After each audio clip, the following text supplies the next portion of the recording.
రూపాలతో చూస్తే భేదం ఉంటుంది. ప్లేట్లోకి ఎక్కిన తర్వాత ఒక్క పూరి చాలు, 2 పూరీలు చాలు, బాబా 3 పూరీలండి ఏం తింటామండి మనం అంటాడు. కానీ అదే గుర్తుపెట్టుకోండి. సరే ఏమండి స్వామీజీ, అసలు ఈ రూపాలు లేకుండా ఒట్టి స్వరూపం ఉండిపోయి ఉంటే అసలు గొడవే లేదు. మనం కూడా ఆకలి వేసినప్పుడు ఈ రూపాలకు అక్కర లేకుండా ఒట్టి గోధుమ పిండి ప్లేట్లో వేసుకుని తినండి, గొడవలేదు. తినగలమా? అసలు తినేదేమో గోధుమ పిండినే, కానీ గోధుమ పిండినే తినగలమా? ప్లేట్లో పెట్టుకుని తినలేము.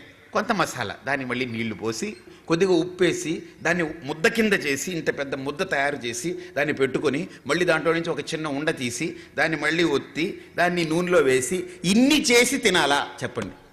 ఇన్ని చేసి రూపాలు చేసుకుని తినాలా? స్వరూపాన్నే తిందాం మనం? తినలేము. ఎలాగైతే స్వరూపాన్ని మనం ఆస్వాదించలేమో, అంటే వ్యవహరించలేమో స్వరూపంతో, దాన్ని మార్చుకుంటే ఎలాగైతే రూపాన్ని అనుభవించగలమో, అలాగనే పరమార్థ శుద్ధ చైతన్యమై ఉంటే ఇన్ని రూపాలతో ఈ ప్రకృతి ఉండదు. దాంట్లో మాయ కలిస్తేనే ఇన్ని రూపాలుగా తయారవుతుంది. బంగారం ప్యూర్ బంగారంగా ఉంటే ఏ ఆభరణము తయారవ్వదు.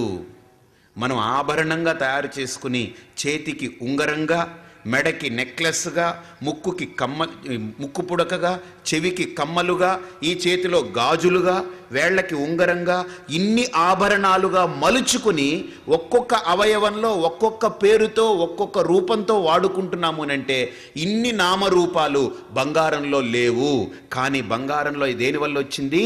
రాగి కలవడం వల్ల ఇన్ని నామరూపాలు వచ్చాయి కదా. ప్యూర్ బంగారాన్ని మలచమనండి, ఎవరైనా మలచలేము. దాంట్లో రాగి కలవాలి.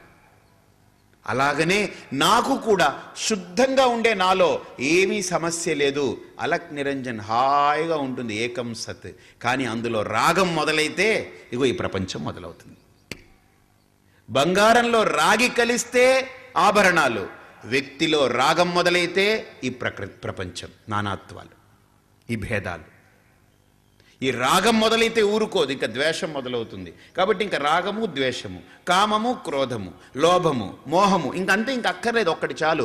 ఒక్క రాగం పుడితే చాలు, అన్నీ వచ్చేస్తాయి మొత్తం. రజో రాగాత్మకం విద్ధి తృష్ణాసంగ సముద్భవం తన్నిబధ్నాతి కౌంతేయ. ఒక ఊర్లో అసలు ఇద్దరు మిత్రులే, చాలా మంచి మిత్రులు, అంటే చిన్నప్పుడు క్లాస్ ఫ్రెండ్స్ అనమాట. మళ్ళీ ఎక్కడికో వెళ్ళిపోయారు, చదువుకున్నారు, వచ్చారు. వచ్చిన తర్వాత ఏమైపోయిందంటే